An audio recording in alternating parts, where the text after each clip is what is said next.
တသမားတွေရဲ့အချစ်ထောင်ချောက်ထဲမှာပိတ်မိနေကြောင်းသိနိုင်မဲ့အချက်လေးချက်အစပိုင်းမှာတော့မင်းကိုနှစ်သမီးတစ်ပါးလိုဆက်ဆံပြီးကဘာပေါ်မှာအပျော်ဆုံးဖြစ်အောင်ထားပါလိမ့်မယ်ဒါပေမဲ့မင်းသူ့ပေါ်ဆွမ်းလန်းသွားတဲ့အခါမှာတော့မင်းရဲ့ကိုယ်ပိုင်လက္ခဏာတွေကိုတခုချင်းစီဖြတ်စည်းပြီးသူ့အတွက်ပဲအသုံးချပါတော့တယ်ဒီလိုအတ္တသမားတွေရဲ့ထောင်ချောက်ကိုသိနိုင်မဲ့အချက်လေးချက်ကတော့နံပါတ်1အစပိုင်းမှာပုံဝန်းချစ်ပြခြင်းဆက်ဆံရေးအစမှာတင်မင်းဟာသူ့ဘဝရဲ့အရာပါဆိုပြီးလက်ဆောင်တွေချင်းမစကားတွေနဲ့မင်းကိုရင်မှုသွားအောင်လုပ်ပါလိမ့်မယ်ဒါမင်းရဲ့ယုံကြည်မှုကိုအလင်းအမြန်ရယူပြီးနောက်ပိုင်းမှာမင်းကိုစိတ်ချကြိုးကင်နိုင်ဖို့ခင်းထားတဲ့လမ်းခင်းမှုတတ်ပါပဲနံပါတ်2အမြဲတမ်းဘိုးချက်ဖြစ်ခြင်း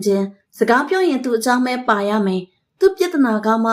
အရေးကြီးဆုံးဖြစ်ရမယ်မင်းရဲ့အောင်မြင်မှုဒါမှမဟုတ်မင်းရဲ့ဝမ်းနည်းမှုကိုပြောပြတဲ့အခါမှာကြောင်စကားလမ်းကြောင်းကိုသူ့စီပြန်လဲတွားတတ်ပါတယ်နံပါတ်3မင်းရဲ့ယုံကြည်မှုကိုဖျက်ဆီးခြင်းမင်းတို့ကိုအယမ်းချစ်သွားပြီဆိုတာသိတာနဲ့ဇီရိုက်ပြောင်းလာပါတော့တယ်မင်းကိုနှိမ့်ချပြောတာဝေးပန်းတာတခြားသူတွေနဲ့နှမ်းရှင်တာမျိုးတွေလုပ်ပြီးမင်းကိုမင်းဘာမှမတတ်နိုင်တဲ့သူမရှိရင်မဖြစ်တော့တဲ့သူလို့ထင်လာအောင်စနေတခြားစိတ်သက်ချိုးနှိမ်တတ်ပါတယ်နံပါတ်4အမားကိုဘယ်တော့မှဝင်မခံခြင်းပြဿနာတိုင်းမှာမင်းကပဲအမားဖြစ်နေပါလိမ့်မယ်သူတို့အမားတိတာနေရင်ကြောင့်မင်းကဒီလိုလုပ်လို့ငါကဒီလိုဖြစ်ရတာဆိုပြီးမင်းဘက်ကိုလှက်ပတ်အပြစ်တင်ပါလိမ့်မယ်သူတို့စီကစစ်မှန်တဲ့တောင်းပန်စကားကိုဘယ်တော့မှကြားရမှာမဟုတ်ပါဘူး